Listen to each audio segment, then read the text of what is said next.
We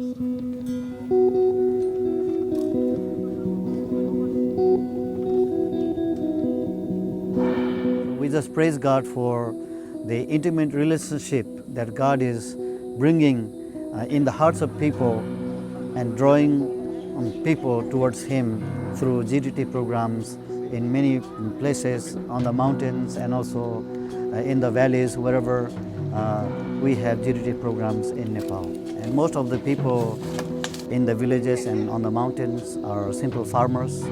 They do not get paid at the end of the month, so whatever they can harvest in the field, that is all they have basically for the family and whenever they want to help other people.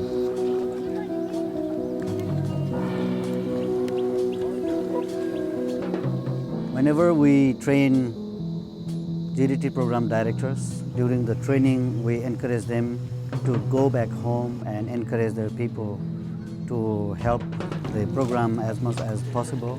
One of the program directors, he went back home after his director's training and he shared his own experience in the training with the leadership team, and all the leadership team decided to encourage all their members to help launch the first GDT program for their church network. They also encourage every member of their cluster of churches to pray for the program and bring food, give food as much as they could. They prayed again and asked God to help them so that they could find ways to help the program. Finally, they got this idea. They remembered a small plot of land they owned, and they thought, we cannot give rice for the program, but we still have enough time before the training starts. We have enough time to plant some vegetables.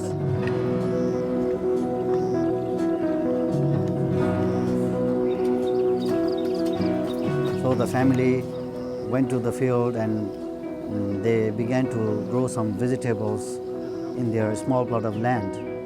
And usually during March and April in Nepal, there is a strong wind. We never know when it comes, but this wind also brings a lot of rain and hailstone that usually destroys crops. So as they watched the heavy wind come towards them, all the people left their jobs on the mountain and began to run and find a shelter to save their lives. But they, instead of running together with other people, they ran opposite direction to the field. And immediately, as soon as they were on the field, they raised up hands and looked toward heaven and said, "Lord, help us, because if you do not stop this wind today, our vegetables will be destroyed by hailstone and there won't be anything left for our family to support the program."